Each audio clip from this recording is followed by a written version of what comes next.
Plants ഐലൻഡിൻ്റെ പുതിയൊരു വീഡിയോയിലേക്ക് എല്ലാവർക്കും സ്വാഗതം. ഇന്ന് നമുക്ക് കുറച്ച് മണി പ്ലാന്റ്സ് വെറൈറ്റീസും അതിൻ്റെ കെയറും പ്രൊപ്പഗേഷനും എല്ലാം കാണാം. ഈ മണി പ്ലാന്റ് കണ്ടോ, നോക്കൂ, ഇതേതാണ്ട് ഒരു 6 അടിയോളം നീളമുണ്ട്. ഇതിങ്ങനെ വളരാൻ എന്തൊക്കെ ചെയ്യേണ്ടതെന്ന് ഈ വീഡിയോയിൽ പറയുന്നുണ്ട്. അതുകൊണ്ട് വീഡിയോ അവസാനം വരെ കാണാൻ ശ്രമിക്കുക. ആദ്യം നമുക്ക് വെറൈറ്റീസ് ഏതൊക്കെയെന്ന് കാണാം. ഇത് ഗോൾഡൻ പോത്തോസ്. ഇതാണ് ഏറ്റവും മോസ്റ്റ് കോമൺ വെറൈറ്റി. ഇത് മണി പ്ലാന്റ് ഉള്ള എല്ലാവരുടെ അടുത്തും ഉണ്ടാവും. ഇതിന് 6 അടിയുടെ മുകളിൽ വളർച്ചയുണ്ട്. ഇതിന് തൂക്കിയിട്ടിരിക്കുകയാണ്. ഇത് നിലത്ത് മുട്ടാറായിട്ടുണ്ട് വളർന്നിട്ട്. ഇനി നമുക്ക് അടുത്ത വെറൈറ്റി കാണാം. ഇത് നോക്കൂ, എന്ത് ഭംഗിയാണ്, പച്ചയും വെള്ളയും ഒക്കെ കൂടെയുള്ള കോമ്പിനേഷൻ. ഇതാണ് മഞ്ജുള പോത്തോസ്. ഇതിൻ്റെ ലീഫിനൊരു പ്രത്യേകത ഉണ്ട്. ഈ എഡ്ജ് കണ്ടോ, ഇവിടെ ഇങ്ങനെ ഫോൾഡായിട്ടാണ്. ഇതാണ് ഇതിൻ്റെ പ്രത്യേകത. ഇത് കണ്ടോ, ഈ പോട്ടിൽ നിറഞ്ഞിരിക്കുന്നതാണ് അതിൻ്റെ ഭംഗി. എല്ലാ മണി പ്ലാന്റ്സിൻ്റെയും റിക്വയർമെൻറ്റ്സ് ഒക്കെ ഏതാണ്ട് ഒരുപോലെയാണ്. അത് നമ്മൾ ഇതിൽ പറയുന്നുണ്ട് കേട്ടോ, വീഡിയോയിൽ പറയുന്നുണ്ട്. ഇനി നമുക്ക് അടുത്ത വെറൈറ്റി നോക്കാം. ഇത് നിയോൺ പോത്തോസ്. ഇതിൻ്റെ കളർ കണ്ടോ, നല്ലൊരു ലെമൺ ഗ്രീൻ കളർ. ഇതിന് കണ്ടോ, ഇവിടേക്ക് കുറച്ച് വെയിലടിച്ചിട്ട് ഇവിടെ നിന്നും ഫെയ്ഡായിട്ടുണ്ട്. പക്ഷേ ഈ എഡ്ജ് നോക്കൂ, എന്ത് ഭംഗിയാണ് കളർ. ഇതിന് വെയിൽ ഒട്ടും തട്ടരുത്. വെയിൽ തട്ടിക്കഴിഞ്ഞാൽ അതിൻ്റെ ഭംഗി കുറയുന്നുണ്ട്. വെയിൽ തട്ടാത്ത ഭാഗത്താണെങ്കിൽ എല്ലാ ഭാഗവും കണ്ടോ ഇങ്ങനെ നല്ല ഭംഗിയിലിരിക്കും. അടുത്തത് മാർബിൾ ക്യൂൻ പോത്തോസ്. ഇത് നോക്കൂ, നല്ല ഭംഗിയാണ്. ലീവ്സിൽ കണ്ടോ ഒരു മാർബിൾ ഡിസൈൻ. ഇതും ഒരൊറ്റ ഇലയിൽ നിന്ന് പ്രൊപ്പഗേറ്റ് ചെയ്തതാണ്. നല്ല ക്യൂട്ടായിട്ടിരിക്കുന്നത്. ഇത് അടുത്ത വെറൈറ്റി. നേരത്തെ നമ്മൾ കണ്ടില്ലേ ഒരു നിയോൺ പോത്തോസ്, അതിൽ വേരിഗേഷൻസ് ഉള്ളതാണ്. ഗ്രീനും വൈറ്റും എല്ലാം കൂടെ ആയിട്ട് ഇതൊരു നീണ്ടൊരു പോട്ടിൽ ഇറക്കി വെച്ചിരിക്കുകയാണ്. ഇത് ഹാങ് ചെയ്ത് നിലത്ത് മുട്ടിയിട്ടുണ്ട്. ഇതിൻ്റെ പ്രൊപ്പഗേഷൻ, വെള്ളത്തിൽ പ്രൊപ്പഗേഷനും മണ്ണിലെ പ്രൊപ്പഗേഷനും നമ്മൾ ഈ വീഡിയോയിൽ കാണിക്കുന്നുണ്ട് കേട്ടോ. ഇത് എൻജോയ് പോത്തോസ്. കണ്ടോ, നല്ല ഭംഗിയാണ്. ഇത് ഇൻഡോർ അത്ര ഭംഗിയായിട്ടിരുന്നില്ല കേട്ടോ, ഞങ്ങൾക്കത് സക്സസ്ഫുൾ ആയില്ല. ഇനി നിങ്ങളുടെ ആരുടെങ്കിലും നന്നായി വളരുന്നുണ്ടെങ്കിൽ ഒന്ന് കമൻറ്റ് ചെയ്യണേ. ഇത് പുറത്തേക്ക് മാറ്റിയപ്പോൾ നല്ല ഭംഗിയായിട്ട് വളരാൻ തുടങ്ങി. കണ്ടോ, നല്ല ബുഷിയാണ്, നല്ല ഹെൽത്തിയാണ്. ഇത് നല്ല ബ്രൈറ്റ് ലൈറ്റ് വേണം. ഇതും ഏതാണ്ട് 1 വർഷത്തെ വളർച്ചയുണ്ട്. മറ്റേ നമ്മൾ ഗോൾഡൻ പോത്തോസിനെ കണ്ടില്ലേ, അതും ഇതും ഒരേ സമയത്ത് തുടങ്ങിയതാണ് വളർത്താൻ. പക്ഷേ ഇതിനത്ര ലെങ്ത്ത് വന്നിട്ടില്ല. അത് 6 അടിയിലധികം ലെങ്ത്ത് വന്നിട്ടുണ്ട്. ഇതിൻ്റെ ഗ്രോത്ത് കമ്പാരിറ്റീവ്ലി സ്ലോ ആണ്. ഇനി നമുക്കിതിൻ്റെ പ്രൊപ്പഗേഷൻ എങ്ങനെയാണെന്ന് നോക്കാം. വെള്ളത്തിലും മണ്ണിലും പ്രൊപ്പഗേറ്റ് ചെയ്യുന്നത് കാണാം.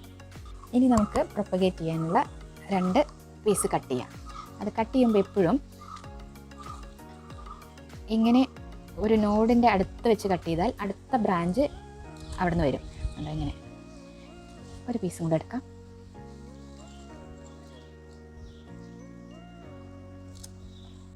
ഇത് ഇങ്ങനെ നമ്മളൊരു പോട്ടിൽ നട്ടാലേ ഇതിങ്ങനെ ഒരു ഒറ്റ പീസായിട്ട് വളർന്നു പോകും. അതൊരു ഭംഗി ഉണ്ടാവില്ല. അപ്പോൾ നമുക്കിതിനെ ഓരോ നോഡിലും കട്ട് ചെയ്യാൻ പറ്റും. ഓരോ നോഡ് കൊണ്ടോ ഇതൊക്കെ നിങ്ങൾക്ക് ഓരോ റൂട്ട് കാണാം. ഇതെല്ലാം ഓരോ ചെടിയായിട്ട് മാറും. അപ്പോൾ നമുക്ക് അങ്ങനെ കട്ട് ചെയ്യാം.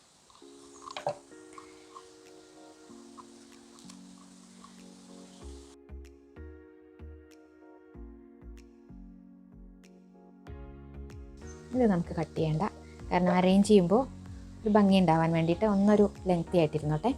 ഇനി ഇതിനെല്ലാം നമ്മൾ ഏതെങ്കിലും ഒരു പോട്ടിൽ വെള്ളത്തിലും പ്രൊപ്പഗേറ്റ് ചെയ്യാം, അല്ലെങ്കിൽ മണ്ണിലും ചെയ്യാം. വെള്ളത്തിലാണെങ്കിൽ പിന്നെ നമുക്കൊന്നും ചെയ്യാനില്ല, അത് ജസ്റ്റ് അവിടെ വെക്കേ വേണ്ടൂ. അത് എത്ര കാലം വേണമെങ്കിലും ഭംഗിയായിരുന്നോളും. ആഴ്ചയിൽ 2 പ്രാവശ്യം നമുക്ക് വെള്ളം മാറ്റി കൊടുക്കുക വേണ്ടുള്ളൂ. അപ്പോൾ ഈ ഓരോ ഇലയും ഓരോ പുതിയ ചെടിയായിട്ട് മാറും. അതെങ്ങനെയാണ് അറേഞ്ച് ചെയ്യാമെന്ന് നമുക്ക് നോക്കാം. ഇതിന് നിങ്ങൾക്ക് ഒരു ബോട്ടിലിൽ കുറച്ച് വെള്ളം, അതിൽ കുറച്ച് പെബിൾസ് ഇട്ടാൽ നല്ല ഭംഗിയാവും. ഇതൊരു ഓയിൽ ഡിസ്പെൻസർ ആയിരുന്നു കേട്ടോ. അതിൽ എണ്ണ ഒഴിക്കുമ്പോഴൊക്കെ പുറത്ത് കൂടെ ഒലിച്ചിട്ട് അതൊരു വൃത്തികേടായി, കിച്ചണൊക്കെ വൃത്തികേടായപ്പോൾ അത് ഒഴിവാക്കിയതാണ്. അപ്പോൾ ഈ പോട്ടിലാണ് ഇപ്പോൾ ഇത് സെറ്റ് ചെയ്യുന്നത്. നമുക്ക് നോക്കാം.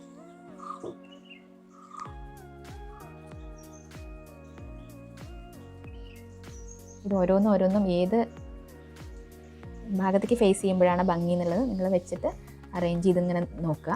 എന്നിട്ട് ആ ഭാഗത്തേക്ക് തിരിച്ചത് ഭംഗിയായിട്ട് സെറ്റ് ചെയ്യുക. ഇത് ഓരോ വേരൊന്ന് വെള്ളത്തിൽ മുട്ടി ഇരിക്കുന്ന വിധത്തിൽ വേണം വയ്ക്കാൻ.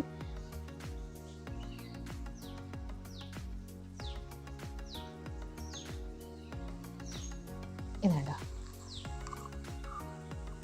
അപ്പോൾ നമ്മുടെ സെറ്റ് ചെയ്യൽ കഴിഞ്ഞു. ഇതിലത്തെ ഓരോ ലീഫും ഓരോ ചെടിയായിട്ട് മാറും. ഇതിങ്ങനെ ഒരു കൊല്ലം മുമ്പ് സെറ്റ് ചെയ്ത് വെച്ച വേറൊരെണ്ണം കാണിക്കാം. ഇത് ഒരു കൊല്ലം മുമ്പ് സെറ്റ് ചെയ്തതാണ്. ഇത് ഗോൾഡൻ പോത്തോസ്. ഇത് ഒരു കൊല്ലമായിട്ട് കിച്ചണിലെ ജനലിലിരിക്കുകയാണ്. നിങ്ങൾക്ക് ഇതിൻ്റെ വേരൊക്കെ കണ്ടറിയാം. നല്ല വലിയ വേരൊക്കെ വന്നിട്ടുണ്ട്. ഇതിൻ്റെ വെള്ളം ആഴ്ചയിൽ 2 പ്രാവശ്യം വെച്ച് മാറ്റണം കേട്ടോ. വേനൽക്കാലമൊക്കെ ആകുമ്പോൾ കൂടുതൽ ലീഫൊക്കെ ഉള്ള കാരണം കൊണ്ട് വെള്ളം ചിലപ്പോൾ പെട്ടെന്ന് വറ്റിപ്പോവും.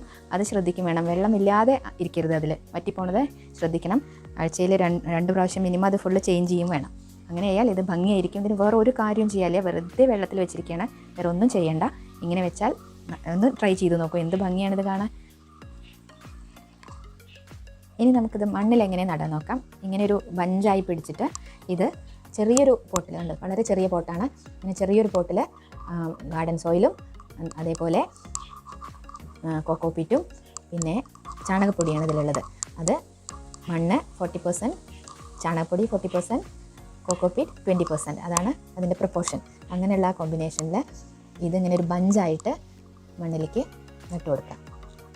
അത് ചെറിയ പോട്ടിൽ നടുകയാണ് എപ്പോഴും നല്ലത് കേട്ടോ. ഇനി ഇത് വലുതാവണതിനനുസരിച്ച് പോട്ട് മാറ്റി കൊടുത്താൽ ചെടി ഭംഗിയായിട്ടിരിക്കും. അത് കഴിഞ്ഞാൽ നമുക്കിതിന് കുറച്ച് വെള്ളം സ്പ്രേ ചെയ്ത് കൊടുക്കാം. എന്നിട്ടിതിനെ ഒട്ടും വെയിൽ തട്ടാത്ത ഒരു ഭാഗത്ത് വയ്ക്കാം. ഒരു 10 to 15 ഡേയ്സിൽ ഇതിൻ്റെ ഉള്ളിൽ നിന്ന് പുതിയ ഷൂട്ട് വരും. പിന്നെ നിങ്ങൾക്കതിനെ ഹാങ്ങിങ് പോട്ടിലേക്കോ അല്ല ഇങ്ങനെ ബുഷിയായി വളർത്തണമെങ്കിൽ അങ്ങനെയോ എങ്ങനെ വെച്ചാൽ സെറ്റ് ചെയ്യാം, നിങ്ങളുടെ ഇഷ്ടം പോലെ. ഇപ്പോൾ വെള്ളത്തിലെ പ്രൊപ്പഗേഷനും മണ്ണിലുള്ള പ്രൊപ്പഗേഷനും കഴിഞ്ഞു. ഇത് ഗോൾഡൻ പോത്തോസും ഈ നിയോൺ പോത്തോസ്, വെരിഗേറ്റഡ് നിയോൺ പോത്തോസും വെള്ളത്തിലിരിക്കും. പക്ഷേ എൻജോയ് പോത്തോസ് വെള്ളത്തിലിരിക്കുന്നത് ശരിയായില്ല, ഞാൻ വെച്ച് നോക്കിയിട്ടുണ്ട്. അതങ്ങനെ പതുക്കെ അടിയിൽ നിന്ന് ചീഞ്ഞ് വന്നു. അത് പുറത്ത് മാത്രമാണ് എനിക്ക് ഭംഗിയായിട്ടിരിക്കുന്നുള്ളൂ, ഉള്ളിൽ പറ്റുന്നേ ഇല്ല. ഇത് ഇത്ര നീളത്തിലും ഭംഗിയിലും വളരാൻ ചെയ്തിരിക്കുന്നത് എന്തൊക്കെയാണെന്ന് പറഞ്ഞുതരാം. 2-3 കാര്യങ്ങളെ ശ്രദ്ധിക്കാനുള്ളൂ. ഒന്ന്, അതിൻ്റെ കറക്റ്റ് സ്പോട്ട്, നല്ല ബ്രൈറ്റ് ഇൻഡയറക്റ്റ് ലൈറ്റ് കിട്ടുന്ന സ്പോട്ടാണിത്. സിറ്റ് ഔട്ടിലാണ്, നോക്കൂ നല്ല ലെങ്ത്തിൽ വളർന്നിട്ടുണ്ട് അതുകൊണ്ട്. പിന്നെ അതിൻ്റെ വാട്ടറിങ് ആണ്. ഇതിന് നല്ലപോലെ വെള്ളം ഒഴിക്കണം. പല വീഡിയോസിലും കണ്ടിട്ടുണ്ട് മണി പ്ലാന്റിന് അധികം വെള്ളമൊന്നും വേണ്ടാന്ന്. അത് ശരിയാണ്, വെള്ളം അധികം ഇല്ലെങ്കിലും അത് സർവൈവ് ചെയ്യുകയൊക്കെ ചെയ്യും. പക്ഷേ ഇതിന് എന്നും വെള്ളം ഒഴിക്കാറുണ്ട്. കാരണം ഇത് കണ്ടോ, കുറേ ലീവ്സ് ഉണ്ട്. ലീഫിൻ്റെ എണ്ണം കൂടുന്തോറും ഇതിൽ മണ്ണ് വളരെ കുറച്ച് ചെറിയൊരു പോട്ടിലാണല്ലോ, അതിലെ വെള്ളത്തിൻ്റെ അളവ് പെട്ടെന്ന് കുറയും. കാരണം ട്രാൻസ്പിറേഷൻ റേറ്റ് കൂടുമല്ലോ, കുറേ ഇല ഉള്ളത് കാരണം കൊണ്ട് അതിൽ കൂടെയൊക്കെ വെള്ളം നഷ്ടപ്പെടും. അപ്പോൾ എന്നും നനയ്ക്കുമ്പോൾ ഒരു കാര്യം ശ്രദ്ധിക്കാനുള്ളത്, അതിൻ്റെ ഡ്രെയിനേജ് ഹോളിൽ കൂടെ വെള്ളം താഴെ വരണം, അതുവരെ നിങ്ങൾക്ക് നനയ്ക്കണം. അങ്ങനെ റെഗുലറായി നനയ്ക്കുക. ഇതിന് നല്ല ഡ്രെയിനേജ് ഹോൾ ഉള്ളതുകൊണ്ട് ഒട്ടും വെള്ളം അതിൽ കെട്ടി നിൽക്കില്ല, കംപ്ലീറ്റ് വെള്ളം ഡ്രെയിൻ ആയിട്ട് വരും. അങ്ങനെ കറക്റ്റായിട്ട് നനയ്ക്കുക, അപ്പോൾ ഇത് ഭംഗിയായിട്ടിരിക്കും. പിന്നെ വേണ്ടത് ഫെർട്ടിലൈസ് ചെയ്യലാണ്. അത് 15 ഡേയ്സ് കൂടുമ്പോൾ നിങ്ങൾക്ക് ഫെർട്ടിലൈസ് ചെയ്യാം. ഒന്നുമില്ലെങ്കിൽ ഏതെങ്കിലും ലിക്വിഡ് ഫെർട്ടിലൈസർ, സീവീഡ് സൊല്യൂഷൻ ഉപയോഗിക്കാം, അല്ലെങ്കിൽ NPK വെള്ളത്തിൽ അലിയിച്ച് കൊടുക്കാം. ഇത് റെഗുലറായി ചെയ്താൽ ഇതേപോലെ ഭംഗിയായിട്ടിരിക്കും. എല്ലാ മണി പ്ലാന്റ്സിൻ്റെയും ലൈറ്റ് റിക്വയർമെൻറ്റ്സ് ഏതാണ്ട് ഒരുപോലെയാണ്. എല്ലാറ്റിനും നല്ല ബ്രൈറ്റ് ആയിട്ടുള്ള ഇൻഡയറക്റ്റ് ലൈറ്റ് കിട്ടിയാൽ നന്നായി വളരും. ഇതിൻ്റെ തന്നെ വേറൊരു പോട്ടിൽ ഇൻഡോർ ആയിട്ട് വെച്ചിട്ടുണ്ട്. അതിന് ഇത്ര ലെങ്ത്ത് വന്നിട്ടില്ല, രണ്ടും ഒരേ സമയത്ത് വെച്ചതാണെങ്കിൽ പോലും. ഇപ്പോൾ നമ്മൾ 5-6 വെറൈറ്റീസ് കണ്ടു, പക്ഷേ അതെല്ലാം ഒരേ കണ്ടീഷൻസ് പ്രൊവൈഡ് ചെയ്തിട്ടും അതിൻ്റെ ഗ്രോത്തിൽ ചെറിയ വേരിയേഷൻസ് ഉണ്ട്. ഇത് ഏറ്റവും പെട്ടെന്ന് വളരും. പക്ഷേ എല്ലാറ്റിനും നല്ല ബ്രൈറ്റ് ആയിട്ടുള്ള ലൈറ്റ് കിട്ടുന്നുണ്ട്, ഇൻഡയറക്റ്റ് ലൈറ്റ് കേട്ടോ. സൺലൈറ്റ് ഇതിൻ്റെ മേലെ തട്ടിയിട്ടുണ്ടെങ്കിൽ അപ്പോൾ സൺബേൺ വരും, അതിൻ്റെ ലീഫിൻ്റെ ഭംഗിയെല്ലാം പോവും. അപ്പോൾ ഒരിക്കലും സൺലൈറ്റ് ഡയറക്റ്റായിട്ട് അതിൻ്റെ മേലെ തട്ടരുത്. ഇൻഡയറക്റ്റ് ആയിട്ടുള്ള ലൈറ്റ് കിട്ടുന്ന സ്ഥലത്ത് വെച്ചിട്ടുണ്ടെങ്കിൽ ബ്രൈറ്റ് സ്പോട്ടിലായതുകൊണ്ടാണ് കണ്ടോ ഇത് നല്ല ഫാസ്റ്റായിട്ട് വളരുന്നുണ്ട്, നല്ല ഭംഗിയായിട്ട് ഇരിക്കുന്നുണ്ട്. ഇത്രയും കാര്യങ്ങളാണ് മണി പ്ലാന്റിൻ്റെ കെയറിലുള്ളൂ. ഈ വീഡിയോ നിങ്ങൾക്ക് എല്ലാവർക്കും യൂസ്ഫുള്ളായി എന്ന് വിശ്വസിക്കുന്നു. വീഡിയോ ഇഷ്ടപ്പെട്ടാൽ ലൈക്ക് ചെയ്യാൻ മറക്കരുത്. Thanks for watching.